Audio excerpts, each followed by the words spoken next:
an interesting time today. I've decided that today will be a good time to test the 0 to 60 capabilities of our 1984 C4 Corvette. So you may be able to hear the draggy talking over there. If you don't know anything about the draggies, they work really well. They're very accurate.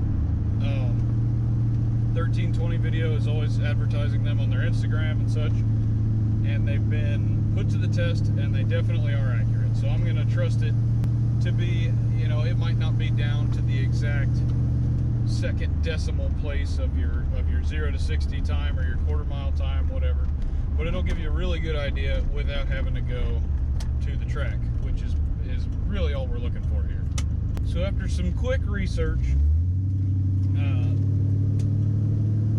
on 0 to 60 times.com and then the factory spec for the car, I've discovered that they advertise from the factory a 6.8 0 to 60 or a 6.7. It was kind of mixed depending on where you looked.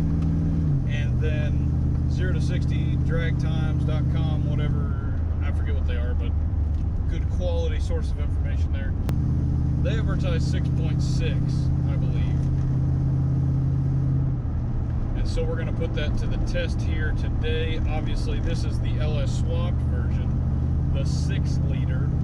So this is no longer a 350, it's a 364, I believe. I think, not certain. This one in particular is a Vortec. It's out of a Silverado 2500.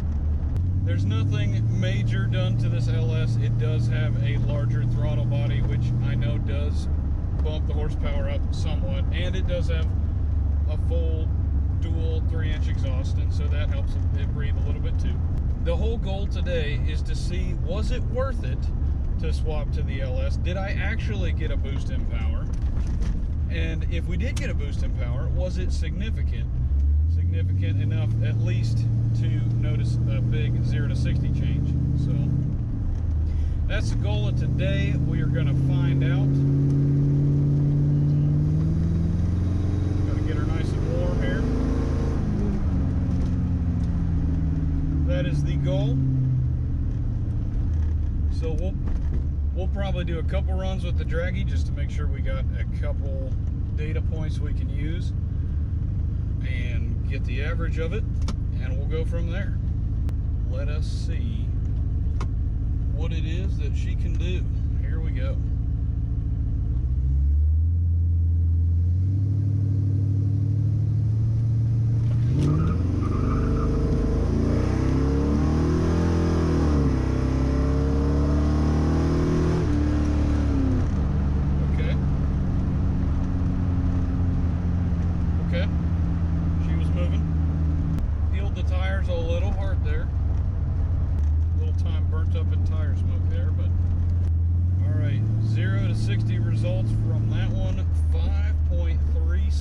Seconds. So that's a whole second that we have removed from factory there. That's pretty good. I really came into this with no idea what to expect as to what it should run, I guess. So anything is a data point at this point. Alright, let's see if we can do a little bit better on our launch here. Hold the brake a little bit tighter this time.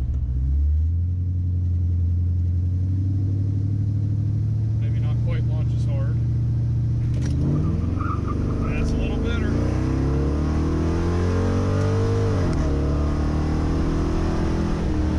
Okay, that was better. That was definitely better. Oh, there's dust in my eye. Oh. Let's check the screen. Results are in 0 to 65.25 seconds. We are getting better, folks. Alright, here we go for our final test. Get an average of 3, I think that's pretty fair. One more time, try not to squeak the tires.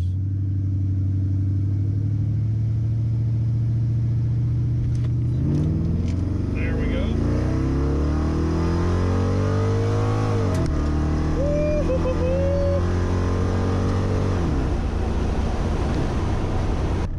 That felt faster, but I think maybe I'm